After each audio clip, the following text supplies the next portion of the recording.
Larry, how is it possible to bypass surgery? Would you be kind enough to demonstrate, first of all, just exactly what is bypass surgery? Okay, Heidi, it is possible, but let me explain to you how the heart functions first. You know, the heart is a ball of muscle. It just pumps blood and has blood in the chambers, but it needs its own blood supply on the surface of the heart. And that comes in the form of the coronary arteries. And there's one down the front, there's one on the bottom that supplies the right side, and there's one that goes behind the heart. Now, Larry, the arteries are the red. The red and the blue would be veins? Veins, because okay. just like every piece of your body, there are veins that bring blood back to the lungs, and there's arteries that bring blood, fresh blood, to the muscle itself. With time, these arteries can become clogged with hardening of the arteries, we call it, or atherosclerosis. And if they become narrowed enough, your heart will not get enough blood during exertion, and you'll start to get a discomfort called angina or angina.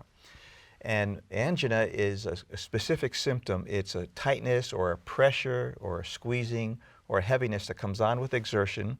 With exertion. And may go away with rest. Uh-huh. And you may feel it in your jaw. You may feel tightness here. You may feel it in your arms, right or left or both, or across your back. Once that occurs, you need to see a physician. And usually we'll do a stress test first to see if that's abnormal. Then we'll do an invasive angiogram where we inject dye into these individual arteries to see if they're blocked. Wow. Now, if they are blocked severely enough and we really need to do open heart surgery, it's called coronary bypass surgery.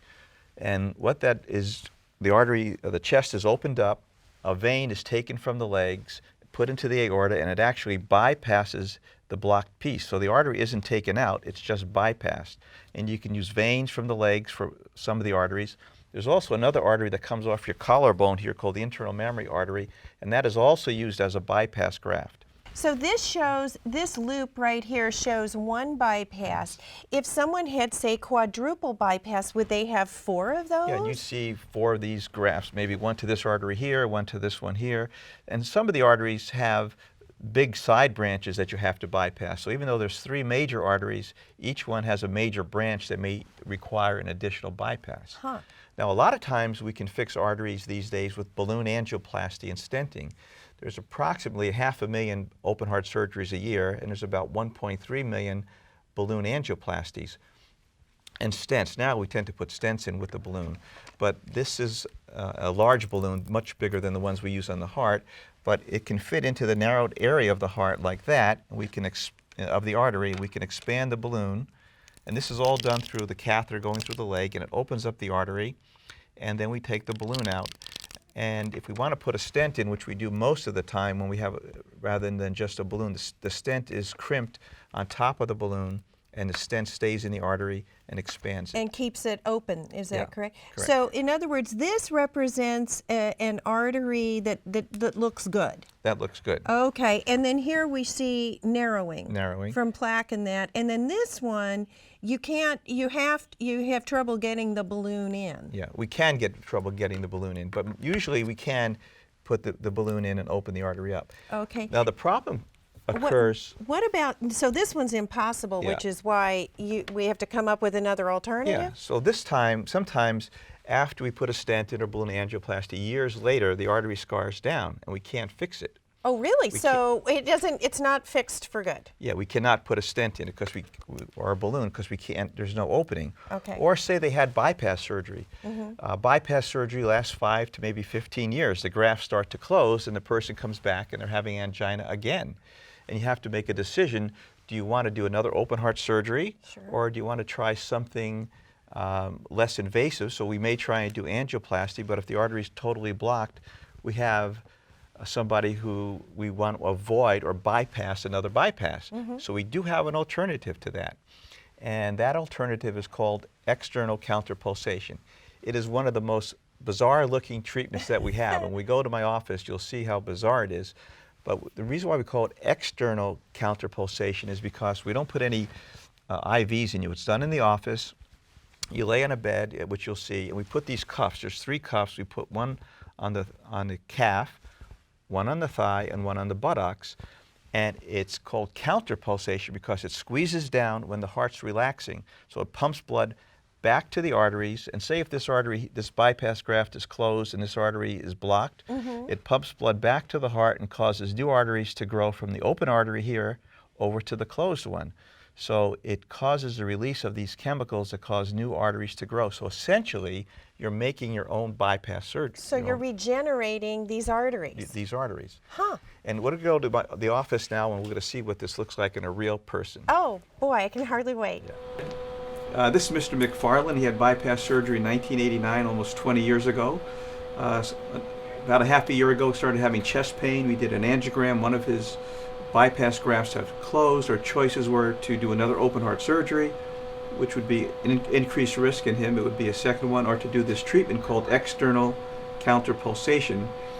And he underwent treatment. John, why don't you tell us how it felt going through this? Do you feel better or worse? No, I felt improved quite a bit. My endurance improved. Your endurance improved. What about your chest discomfort and breathing problems? The chest discomfort is maybe 90% reduced. So you think you're back to your usual, almost usual self? Almost, yes.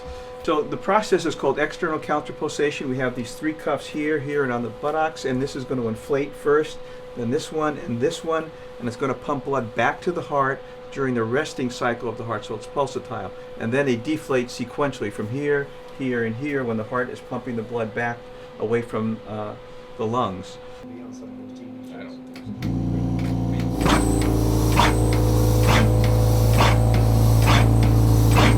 How does that feel to you? Is it not uncomfortable? It's very normal to me now. I went through it. You want to do this at home now, right? Yeah, it's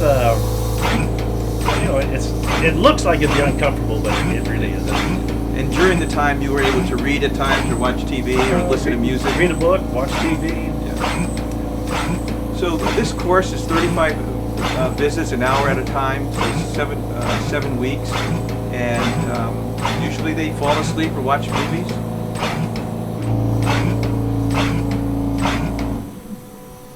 It looks simple, but it's hooked up to this to the EKG machine, and this thing has to pump precisely at the right moment to fill the heart with blood at the exact precise time, otherwise it won't work. And it's caused new arteries to grow from one side of the heart over to another, so he's made his own bypasses. We call it external because everything is external. We don't put any IVs in him, and it's counter pulsation because it's going against the flow of blood towards the heart, and it's a pulsatile, so it means it happens at a certain time in the heart cycle. So we call it external counterpulsation, or ECP. We've done 1,000 patients over the past, since the year 2000. The success rate is about 90-95%, which means 90 to 95% of them get better. And when they do get better, it lasts for at least 3 years or more, sometimes 5 years or more. So we've had a very good success. John is our star patient. He avoided bypass surgery with this, and he liked it so much he came in for another visit today.